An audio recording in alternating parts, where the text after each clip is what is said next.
Hello friends, स्वागत है आपका फिर से हमारे चैनल ब्रिलियंस 53 में। तो हमने इसके प्रीवियस लेक्चर नंबर 3 में बहुविकल्पी प्रश्न 101 तक पढ़ लिया है। साइंस का जो ये थर्ड पेपर है द्वितीय सेमेस्टर। तो जो भी सेकंड सेमेस्टर वाले हैं उनका एक हेल्प करेंगे आप। क्या करेंगे, इस चैनल को उन्हें शेयर कर दीजिए और हमारे चैनल को सब्सक्राइब कर दीजिए, आल वाले बेल आइकन पे प्रेस कर दीजिए। और जो भी बैच नहीं ले पाते हैं उन्हें शेयर कर दीजिए ताकि उन्हें भी कुछ फ़ायदा हो जाए और वो अच्छे मार्क्स गेन करना सेकंड सेमेस्टर में। इस वीडियो के डिस्क्रिप्शन बॉक्स में टेलीग्राम है, वहाँ से जुड़ जाइए। चलिए स्टार्ट करते हैं। आज से अति लघु उत्तरीय प्रश्न है। प्रश्न नंबर 1, वयस्क मानव शरीर में कितनी अस्थियां होती हैं? 2023 में, पिछले साल ये भी, इसके पहले आप लोगों के बैच से पहले ही सेकंड सेमेस्टर में ये पूछा गया है प्रश्न। वयस्क मानव शरीर में कितनी अस्थियां होती हैं? तो वयस्क मानव शरीर में 206 अस्थियां होती हैं। 206 अस्थि मतलब हड्डी, 206 हड्डी होती है। प्रश्न नंबर 2, किन्हीं दो कीटभक्षी पौधों के नाम लिखिए। यानी कि ऐसे पौधे जो कीट मकोड़े से अपना क्या करते हैं, पोषण करते हैं, न्यूट्रिशन करते हैं, उसकी वजह से उनका भोजन मिलता है। तो दो कीटभक्षी पौधों के नाम, pitcher plant, Venus fly trap. देखिए कीटभक्षी पौधे कौन से हो जाएंगे, पीचर प्लांट और वीनस फ्लाई ट्रैप।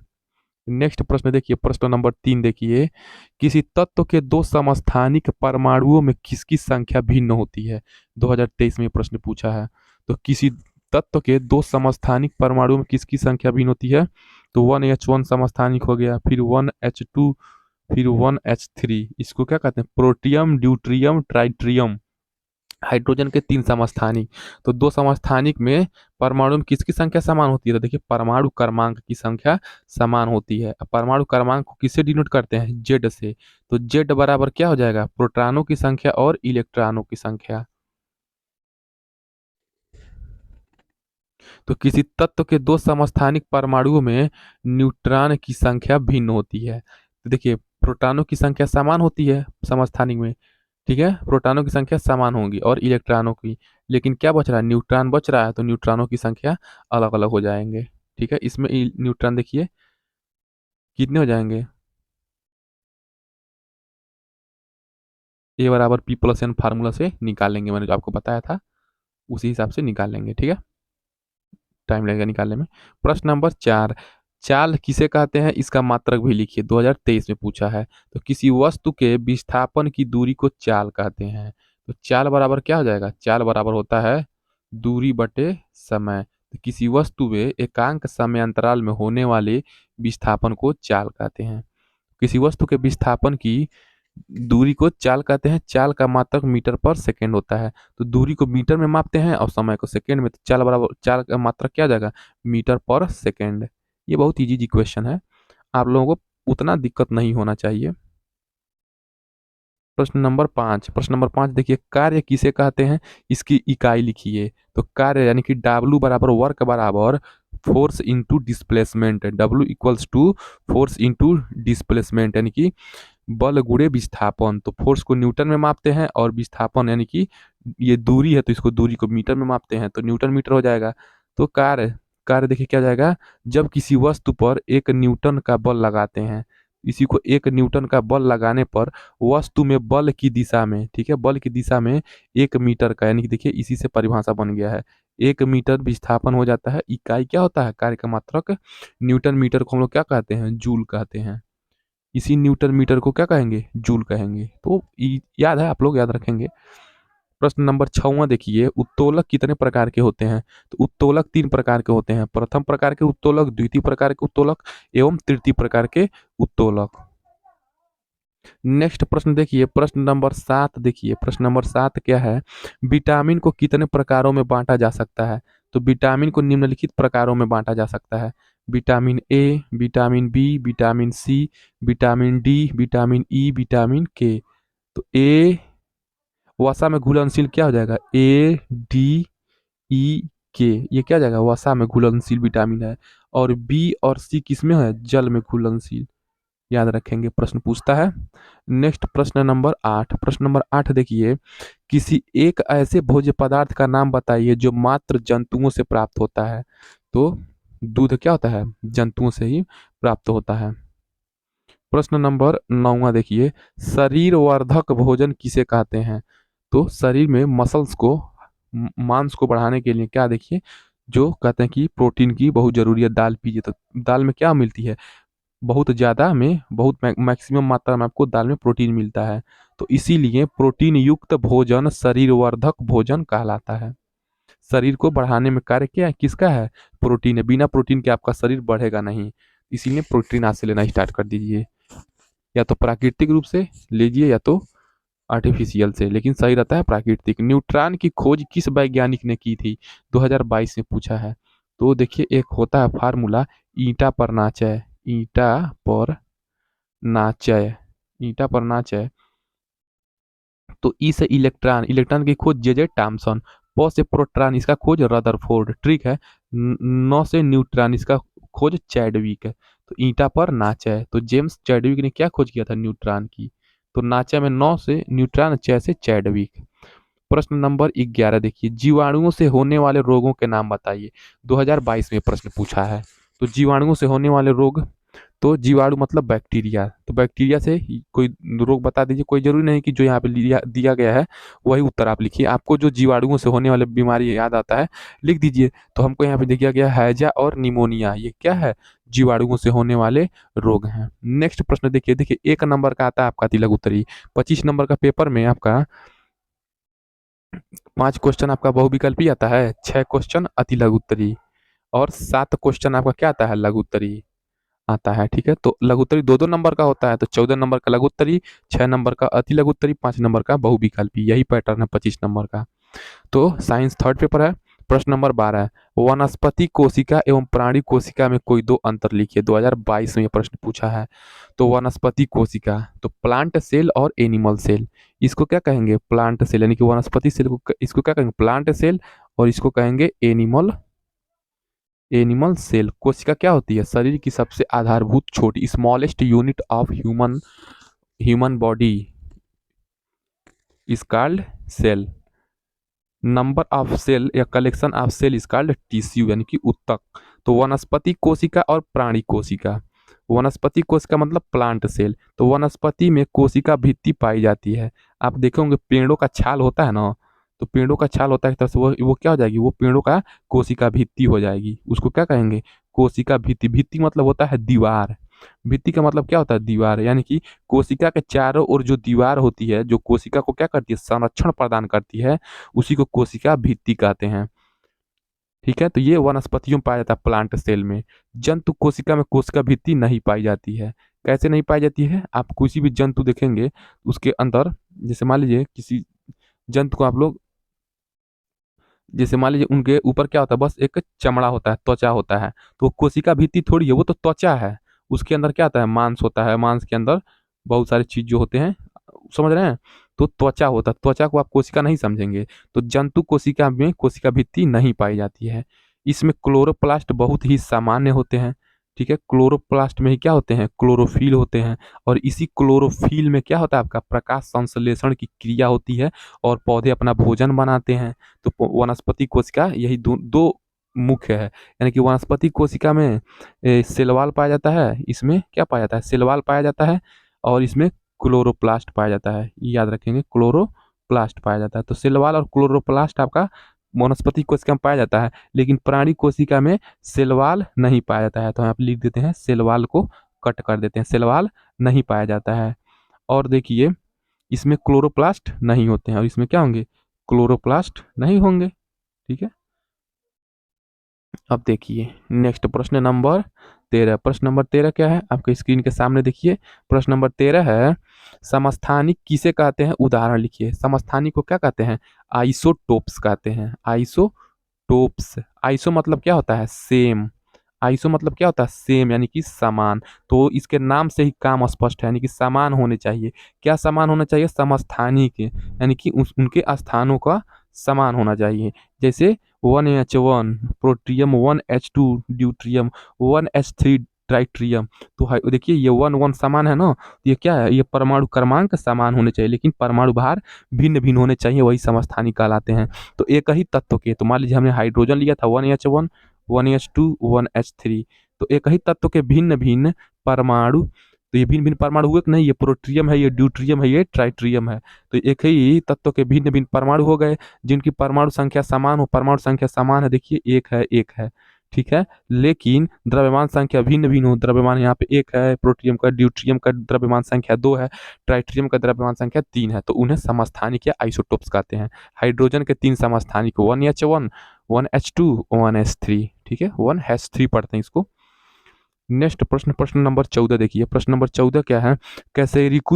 कशेरुकी प्राणियों के उत्सर्जी अंगों के नाम। कशेरुकी मतलब जिसमें स्पाइनल कॉर्ड पाए जाते हैं। कशेरुकी मतलब क्या है? जिसमें रीढ़ की हड्डी पाई जाती है। स्पाइनल कॉर्ड, स्पाइनल कॉर्ड को क्या कहते हैं? मेरु रज्जु, मेरु रज्जु। इसी से क्या होता है? हमारा पूरा सेंट्रल नर्वस सिस्टम क्या होता है?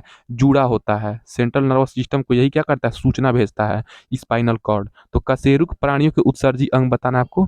Excretory system. तो कशेरुकी प्राणी में उत्सर्जन फेफड़ों, गुर्दों और त्वचा में किया जाता है। जैसे मनुष्यों में भी क्या है? मनुष्य भी क्या है? कशेरुक प्राणी है। हम लोगों में भी क्या होता है? रीढ़ की हड्डी होती है, स्पाइनल कॉर्ड होता है, गर्दन की हड्डियां पीछे होती हैं, पीछे तक होती हैं, ऊपर से नीचे तक। तो त्वचा भी क्या है? यहाँ से देखिए पसीना निकलता है, तो ये भी क्या है? उत्सर्जी अंग हो जाएगा। गुर्दा से क्या होता है? मूत्र निकलता है, तो ये भी क्या हो जाएगा? मलमूत्र। ये फेफड़े हो गए, यहाँ से क्या होते हैं? ऑक्सीजन को प्यूरिफाई किया जाता है। ऑक्सीजन और ब्लड दोनों प्यूरिफाई होता है फेफड़ा में। तो प्रश्न नंबर 15 देखिए। देखिए आप मेरा चैनल को लाइक करिए ना करिए, वीडियो को, मुझे इससे कोई दिक्कत नहीं है, आपत्ति नहीं है।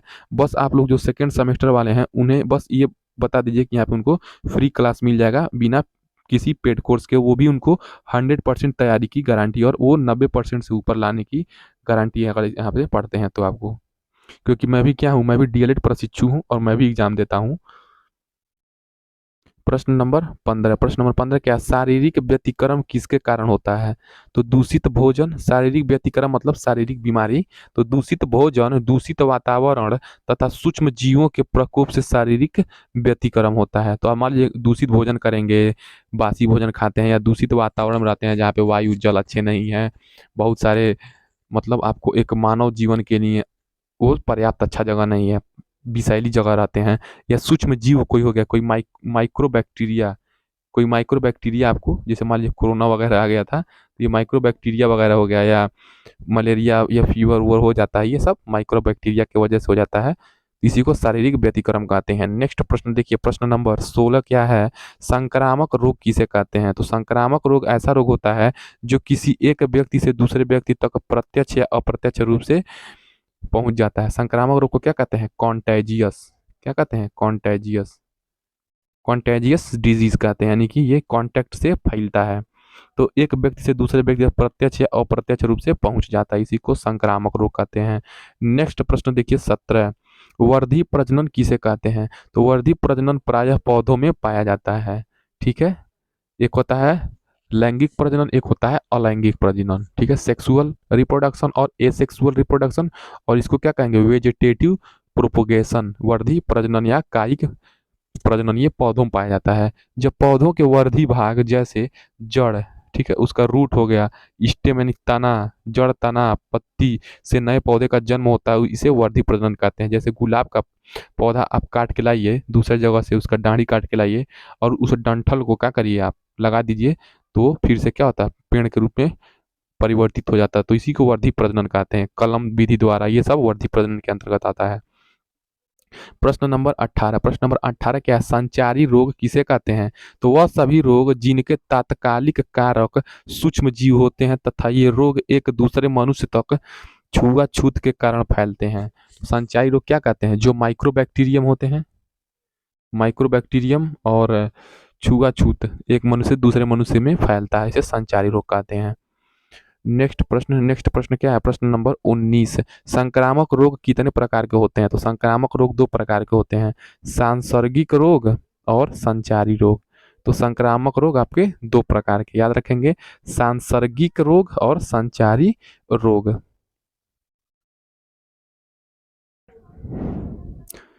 सांसर्गिक रोग मतलब जो मनुष्यों की वजह से या किसी जीव जंतु या सूक्ष्म जीवों की वजह से क्या होता है? छुआछूत प्रत्यक्ष या अप्रत्यक्ष रूप से माइक्रोबैक्टीरियम के द्वारा हो जाता है सांसर्गिक रोग। और संचारी रोग मतलब जो एक होता है, मतलब एक तरह से ह्यूमन का वो टेंडेंसी होता है कि हो जाता है किसी वजह से मतलब ये होता रहता है सामान्य अवधारणा में।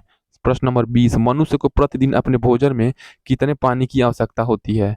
तो मनुष्य को अपने भोजन में प्रतिदिन 1.5 से 2 लीटर प्रतिदिन उसको पानी की आवश्यकता होती है।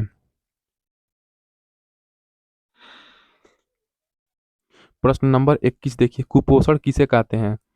तो अपर्याप्त भोजन अपर्याप्त पोषण का कारण बन जाता है। यानी कि जब आप अच्छे से भोजन अपर्याप्त भोजन लेते हैं जिसमें आपका प्रोटीन, वसा, लिपिड, कार्बोहाइड्रेट्स वगैरह भरपूर मात्रा में नहीं मिलता है, तो आपका न्यूट्रिशन बॉडी का नहीं होता है और आप विकास नहीं करते हैं, आपका शरीर की वृद्धि नहीं होती है। तो अपर्याप्त पोषण का कारण बन जाता है, इससे उत्पन्न स्थिति को कुपोषण कहते हैं। नेक्स्ट प्रश्न, प्रश्न नंबर 22। प्रश्न नंबर 22 क्या है? घेंघा नामक रोग किस पौष्टिक तत्व की कमी से होता है? तो आयोडीन की कमी से होता है।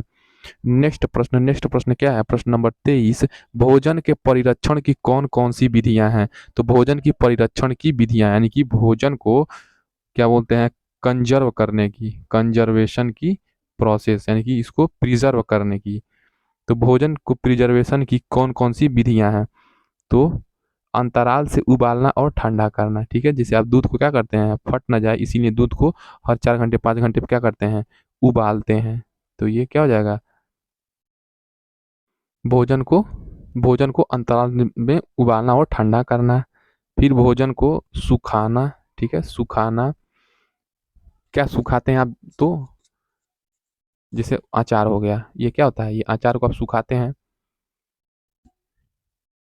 उसके बाद आप ठंडा करना, अचार तैयार करना, रसायनों द्वारा डिब्बाबंदी करके, ये सब क्या हो जाएगा, आपका भोजन के परिरक्षण की विधियां हैं। भोजन को कैसे आप लंबे समय अंतराल तक रखते हैं, ये आपके ऊपर है, उसमें से कोई भी लिख दीजिए। प्रश्न नंबर 24, कुछ प्रमुख संक्रामक रोगों के नाम बताइए। तो प्रमुख संक्रामक रोग, हैजा, टीबी, खसरा, टाइफाइड, ये सब क्या है, संक्रामक रोग हैं। हैजा, टीबी, खसरा, टाइफाइड, डिप्थीरिया, पेचिस, सुजाक, पीलिया, प्लेग, चेचक, कुकर खांसी तथा टिटनेस आदि, ये सब क्या है, संक्रामक रोग है, याद रखेंगे। साइंस के प्रश्न बहुत इंपॉर्टेंट होते हैं, आपका वनडे एग्जाम में भी बहुत हेल्प करेगा ये पेपर। प्रश्न नंबर 25, यौगिक किसे कहते हैं? कंपाउंड किसे कहते हैं? तो देखिए, यौगिक क्या होता है, शुद्ध होता है, याद रखेंगे, यौगिक क्या होता है, शुद्ध होता है। जब दो या दो से अधिक शुद्ध पदार्थों को मिला करके एक निश्चित अनुपात में कोई नया पदार्थ बनता है, उसे यौगिक कहते हैं, कंपाउंड कहते हैं। तो दो अथवा दो से अधिक तत्व क्या होते हैं, निश्चित अनुपात में, ये रखेंगे याद, निश्चित अनुपात में संयोग करके एक नया पदार्थ बनाते हैं, इसे यौगिक कहते हैं या कंपाउंड कहते हैं। जैसे आपका फिटकिरी हो गया, एग्जाम्पल क्या हो जाएगा, फिटकिरी हो जाएगा, CaCO3 हो जाएगा, ये सब क्या हो जाएगा, यौगिक के अंतर्गत आ जाएगा। प्रश्न नंबर 26 देखिए, मिश्रण क्या है, मिक्सचर। तो मिश्रण क्या है, दो या दो से अधिक पदार्थ अनिश्चित, मिश्रण में क्या होता है, कोई भी चीज निश्चित नहीं होता है, अनिश्चित होता है। इनमें जब दो पदार्थों को मिलाया जाता है, मान लीजिए इसको एक बॉक्स में और इसको दो बॉक्स में, या मान लीजिए कोई पदार्थ मिला है और इसमें कोई पदार्थ डाले हैं, तो मान लीजिए ये 2 के अनुपात में, तो ये 5 के अनुपात में हो सकता है। तो अनिश्चित अनुपात में मिलकर मिश्रण बनाते हैं। जैसे सिरका, सिरका को क्या कहते हैं, एच टी कम्ल, तो CH3COOH। तो देखिए इसमें CH3COO माइनस, इसमें क्या है, कार्बन, CH3CO माइनस, इसमें इतना बड़ा चीज मिलाया जा रहा है और इसमें बस हाइड्रोजन मिलाया जा रहा है, तो ये क्या है, मिश्रण हो जाएगा। सिरका हो गया। पीतल, पीतल में क्या होता है, कॉपर होता है और टीन होता है, शायद कॉपर और टीन को मिलाया जाता है, तो ये क्या है, अनिश्चित अनुपात में होगा दोनों का। कॉपर हो गया, पीतल हो गया, ठीक, गन मेटल भी हो जाएगा, क्या कह सकते हैं, गन मेटल कह सकते हैं इसका। फिर से आप एल्यूमिनियम भी कह सकते हैं, स्टेनलेस स्टील भी कह सकते हैं, ये सब क्या हो जाएगा, मिश्रण हो जाएगा। नेक्स्ट प्रश्न नंबर 27, प्रतीक किसे कहते हैं? किसी वस्तु के नाम को कम से कम शब्दों में व्यक्त करना प्रतीक कहलाता है। जैसे इस कैल्शियम लिखा है तो कैल्शियम, तो इतना बड़ा न लिख करके वैज्ञानिकों ने इसकी सुविधा के लिए Ca लिख दिया, इसी को क्या कहेंगे, तो किसी वस्तु के नाम को, मान लीजिए कैल्शियम के नाम को कम से कम शब्दों में व्यक्त करना प्रतीक कहलाता है। ये तो इजी प्रश्न है, आप लोग समझ गए होंगे। नेक्स्ट प्रश्न देखिए, प्रश्न नंबर 28। प्रश्न नंबर 28 क्या है आपकी स्क्रीन के सामने? तो प्रश्न नंबर 28 है, पास पड़ोस में होने वाले परिवर्तन कितने प्रकार के होते हैं? तो परिवर्तन निम्न प्रकार के होते हैं। तीव्र एवं मंद परिवर्तन, पहला क्या है? तीव्र एवं मंद परिवर्तन, अनुकूल तथा प्रतिकूल परिवर्तन, नियमित तथा अनियमित परिवर्तन। ठीक है, हमारे पास पड़ोस में क्या होते हैं? ये परिवर्तन होते हैं जो हमें दिखाई नहीं देते हैं, हमको क्या करना पड़ेगा? पढ़ेंगे तो पता चल जाएगा। तो तीव्र एवं मंद परिवर्तन, जैसे मौसम में एकदम अचानक परिवर्तन हो जाएगा। अब मंद परिवर्तन में क्या हो जाएगा? जैसे धीरे धीरे नदियों, पर्वत, पहाड़, ये सब इनका पानी वगैरह, झरना वगैरह गिरना, ये सब मंद परिवर्तन हो जाएगा। अनुकूल तथा प्रतिकूल परिवर्तन, प्रतिकूल में क्या, कभी बाढ़ आ गया, कभी भूकंप आ गया। ठीक है, और अनुकूल क्या है? दिन रात होता है, वर्षा होती है, धूप होती है, तो ये हमारे अनुकूल होता है। नियमित, जैसे दिन रात क्या होता है? नियमित होता है, डेली होता है। अनियमित परिवर्तन, प्रत्यावर्तित मतलब जिसको हम दोबारा चक्रण कर सकते हैं। अप्रत्यावर्तित जिसको हम लोग पुनः चक्रण नहीं कर सकते, अप्रत्यावर्तित परिवर्तन। भौतिक तथा रासायनिक परिवर्तन, ये तो हमको आपको बताया ही है। नियंत्रित तथा अनियंत्रित परिवर्तन, कृत्रिम परिवर्तन। तो ये आपके 7 प्रकार के परिवर्तन हो गए। चलिए एक बार और हम याद करवा देते हैं। तीव्र एवं मंद परिवर्तन, अनुकूल एवं प्रतिकूल परिवर्तन, नियमित तथा अनियमित परिवर्तन, प्रत्यावर्तित तथा अप्रत्यावर्तित परिवर्तन, भौतिक तथा रासायनिक परिवर्तन, नियंत्रित तथा अनियंत्रित परिवर्तन, कृत्रिम परिवर्तन। नेक्स्ट प्रश्न, प्रश्न नंबर देखिए, प्रश्न नंबर 29 क्या है? प्रश्न नंबर 29 आपके स्क्रीन के सामने। प्रश्न नंबर 29, मिट्टी पलट हल किस प्रकार का कुंड काटता है? तो मिट्टी पलट हल जो मिट्टी को क्या करता है? पलटता रहता है। ऐसे जो आपका हर होता है, ऐसे ये मिट्टी को पलट हल किस प्रकार का कुंड काटता है? तो आयताकार। प्रश्न नंबर 30। प्रश्न नंबर 30 क्या? परमाणु का आवेश क्या होता है? तो मान लीजिए ये परमाणु है, ठीक है, इसमें प्रोटॉन और न्यूट्रॉन होते हैं। तो प्रोटॉन क्या होता है? पॉजिटिव होता है, और इसके चारों तरफ इलेक्ट्रॉन क्या करते हैं? सर्क्यूलर या सर्क्यूलर पाथ में क्या करते हैं? राउंड में इसका चक्कर लगाते हैं, इवॉल्व करते हैं। क्या करते हैं? इवॉल्व करते हैं। तो प्रोटॉन पॉजिटिव और इलेक्ट्रॉन निगेटिव, यानी कि प्रोटॉन पॉजिटिव और इलेक्ट्रॉन निगेटिव मिलके क्या हो जाते हैं? दोनों न्यूट्रल हो जाते हैं, यानी कि इसका पॉजिटिव और इसका निगेटिव मिलके दोनों आवेश को जीरो बना देते हैं। इस प्रकार परमाणु का आवेश शून्य होता है। जितने प्रोटॉन बनेंगे उतने ही इलेक्ट्रॉन बनेंगे। तो क्या होगा? किसी परमाणु में प्रोटॉन और इलेक्ट्रॉन बराबर हो जाएंगे, जिससे क्या हो जाता है? परमाणु की आवेश शून्य हो जाता है। तो चलिए हम लोग नेक्स्ट प्रश्न नंबर 31 नेक्स्ट वीडियो से पढ़ते हैं। तब तक आप क्या करेंगे? सेकंड सेमेस्टर वाले प्रशिक्षुओं के साथ हमारे चैनल को शेयर कर दीजिए। वीडियो पसंद आए तो लाइक करिए। उसके बाद टेलीग्राम से जुड़ के पीडीएफ डाउनलोड कर लीजिए। मिलते हैं नेक्स्ट वीडियो में, तब तक सब्सक्राइब कर लेंगे। जय हिंद।